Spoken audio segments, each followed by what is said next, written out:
We all have different personalities. And sometimes when we accept self, we expect everyone else to accept us for who we are. I've always been this person. So why are you complaining now? You knew that I had these limitations. You knew that I had no job. And on and on and on goes the list of that preset identity, that value and characteristic that you've always had and that you want the excuse to carry on being that person, irrespective of the impact that that identity or moral value has on those around you. And that is a selfish way of saying that I will carry on being me and I will carry on benefiting from whatever it is that I benefit from you, but making no intentional change, putting no investment in moving my life to a level where I can positively coexist with other people in life who don't necessarily share my values, but who contribute enough in my life for me to want to do something, to work hard, to compromise and move myself to a position where I'm also able to change and grow enough to be able to give that much more value, not just to myself, but also to those that surround me. We all have individual characteristics, and whilst those are defining aspects of us, we can't always expect other people to toe the line when it comes to those characteristics. I'm going to speak my mind irrespective of how rude and arrogant and intrusive that is to the other person who is participating in that conversation. Sometimes people use this idea of this is my personality, I keep it real to be rude and insulting. And when you turn the cheek, they cannot take that same level of challenge or tone or criticism. And that is just not fair. That is not right. And that's something that I want to talk to you today about. My name is Aso, and you are very welcome to this talk. Today, I want to talk about the id and the ego. Freud talks about the id and the ego, and the id represents those parts of your personality that are impulsive, that are selfish and self centered, without making the effort to change, without making the effort to contribute, to serve, and to be present for others in the way that we expect them to be present for us. And that is what the it represents. You seek your own pleasure. You say what suits you and meets your need. You only feel pain when it's reversed and focused on you. The ego is that moderating personality, that one that has rational thought and consideration, that is not focused on you. As human beings, we function on the basis of our personalities.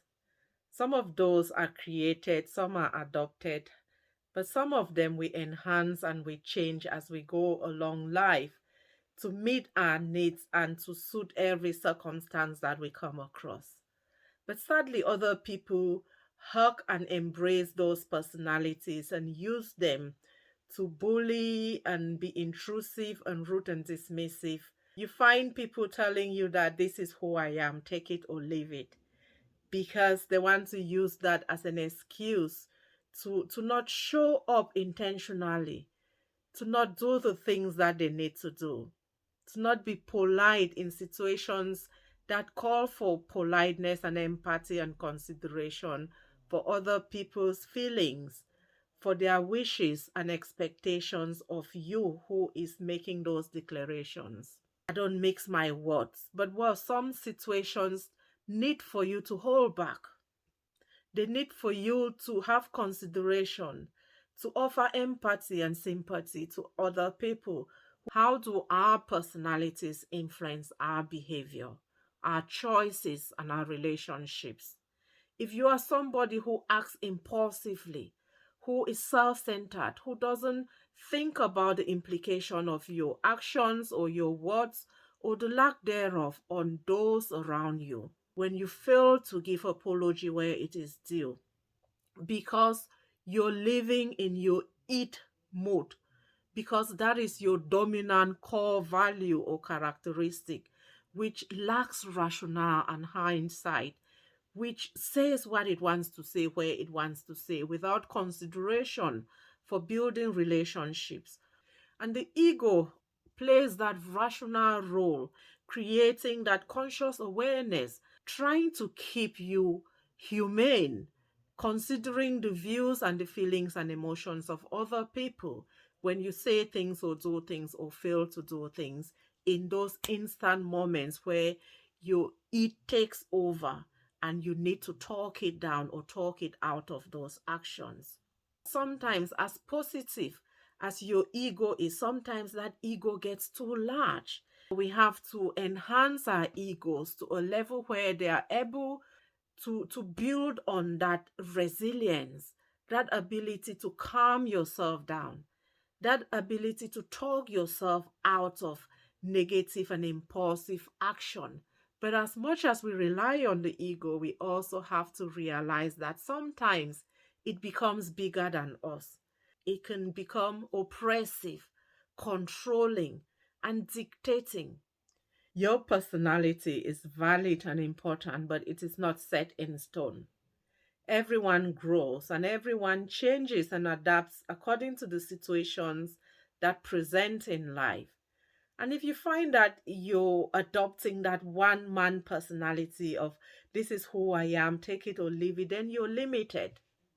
You're limited because there are situations that need celebration and that need you to be loud and lavish without hold back. But there are other situations in life that require you to hold back and to put something or someone else first, to be empathic and sympathetic and supportive of other people or other circumstances. So when I hear people say that this is who I am, take it or leave it feels sad when you have no intention to grow or to serve other people, to put other people first, to change out of certain characteristics, to manage your to use your ego to balance your emotions out, to balance your personality out. Everyone has the capacity for growth, for learning, and for influencing other people in their lives. And it is up to you to do things that resolve the wrong that was done in those impulsive moments. But ultimately, we have to learn to manage ourselves better so that we reduce the amount of pain that we cause to ourselves and those around us when the it shows up and takes control. We have to enhance the ego without letting it go bigger than ourselves or bigger than those around us. We all have personalities, but those personalities are only as amazing as they serve you well. Otherwise, what good is it if it consistently gets you into chaotic arguments?